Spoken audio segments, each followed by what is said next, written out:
Hola, sóc jo, l'Alícia, i m'han donat permís per distreure't uns minutets més. I crec que val la pena que coneguis una història. Avui parlarem de com sabem l'hora. Tot comença fa milers d'anys, quan una família es llevava al matí només quan la llum del sol començava a entrar per una petita finestra de la cabana. Imagina't per un moment que vius sense rellotge. Ni mòbil, ni rellotge de polsera, ni tan sols aquell despertador que de vegades sona massa aviat. Només tens el sol, la lluna i les estrelles per saber en quin moment del dia et trobes. Al matí, la llum de fora es fa més clara, les aus comencen a cantar i potser sents un gall si és que vius en una masia o un poble petit. La teva família s'aixeca perquè toca cuidar l'hort, donar menjar als animals o preparar l'esmorzar. No hi ha xiulet d'inici d'escola, només la natura marcant el ritme. Però com podien organitzar les seves vides si no sabien l'hora exacta? T'imagines quedar amb algú i no saber si portes mitja hora d'endarreriment o fas esperar l'altre durant molta estona?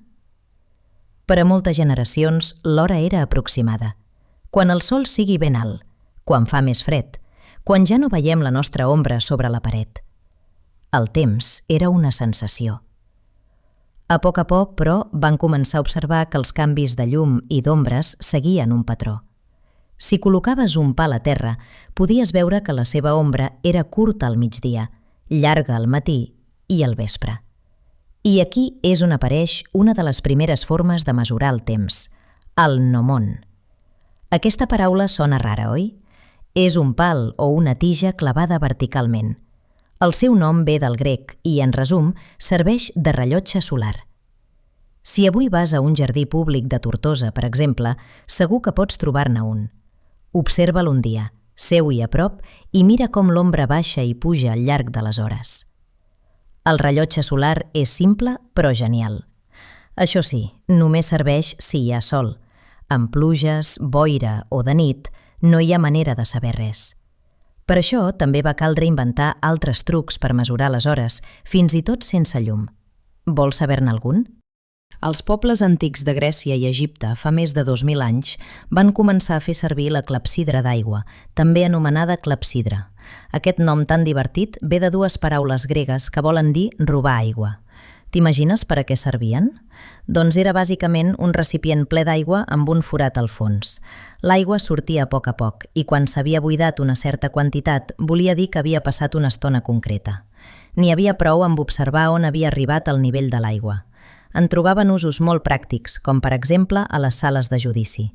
Quan els advocats tenien un temps per parlar, es mesurava el temps amb una clepsidra. Quan el recipient quedava buit, s'havia acabat el torn.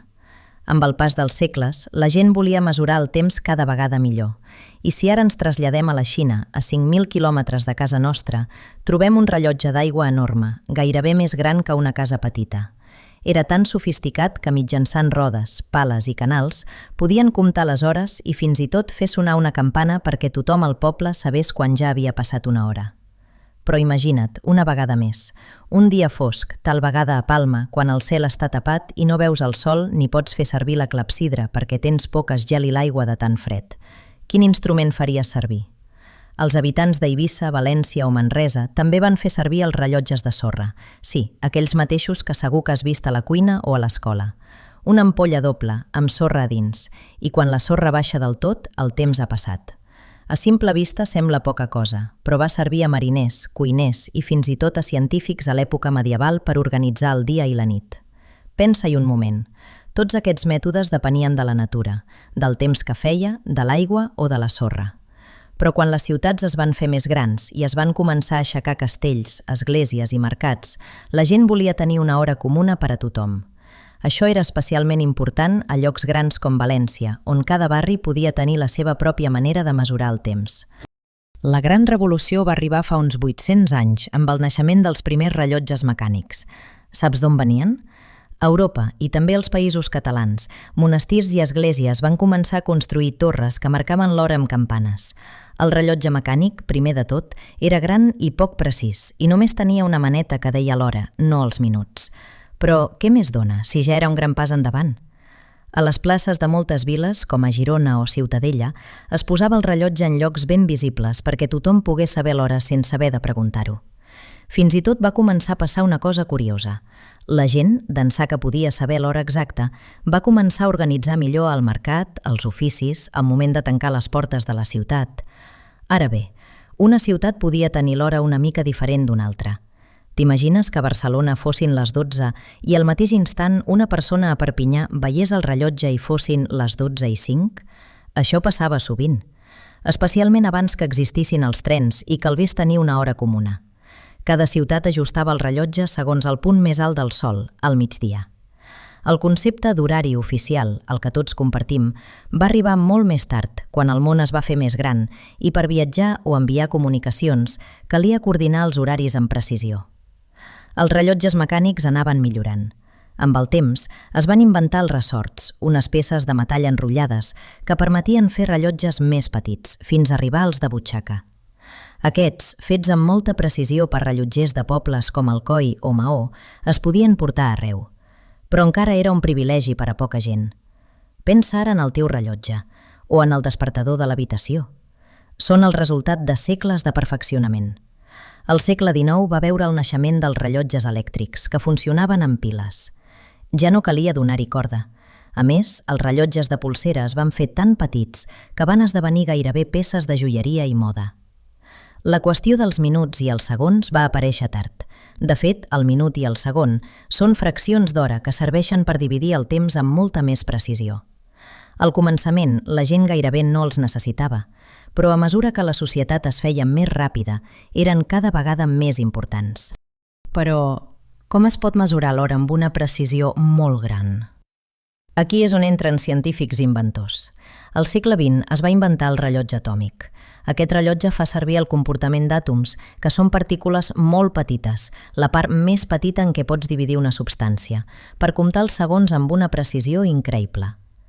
El rellotge atòmic és tan exacte que, si funcionés des del naixement de la Terra fins ara, només s'hauria equivocat uns segons. Increïble, oi? Avui dia, gairebé tot el que fas depèn del temps precís. Els avions que surten de l'aeroport de Reus, el teu ordinador, el mòbil, fins i tot la xarxa d'internet que et permet veure vídeos alhora, depenen dels rellotges atòmics i d'altres sistemes superprecisos. T'imagines que tothom arribi a una trobada sense saber si arriba d'hora o tard? Costaria molt organitzar-se. Vés a saber si les classes començarien puntuals o si les pel·lícules del cinema acabarien alguna vegada. Però, per què ens importa tant saber l'hora?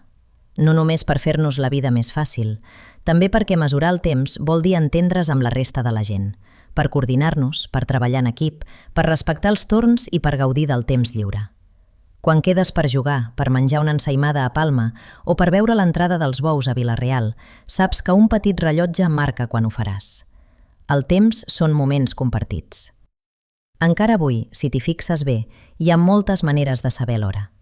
Potser no t'has adonat, però el teu mòbil es sincronitza cada vegada que es connecta a internet, cercant l'hora universal d'un servidor que, al seu torn, rep senyals de rellotges atòmics. I els rellotges de les esglésies, algunes persones, grans i joves, continuen encarregant-se de fer sonar les campanes. El so arriba per tot el barri, igual que fa segles. Les properes vegades que miris l'hora, pensa una mica en tot aquest viatge, del pal clavat a terra als rellotges atòmics, de la llum del sol entrant per una cabana a les alarmes que tens configurades al mòbil. I sobretot, recorda que, sigui com sigui, el més important és el temps que comparteixes amb els altres, a casa, a l'escola, jugant al parc o llegint una història abans de dormir. I tu, t'has preguntat mai què faries si visquessis sense rellotge? Com sabries quan és l'hora de dinar, de jugar o d'anar a dormir? Pensa-hi una estona. Potser la natura et dona més pistes de les que creus. I fins aquí la història d'avui. Descansa bé i bona nit.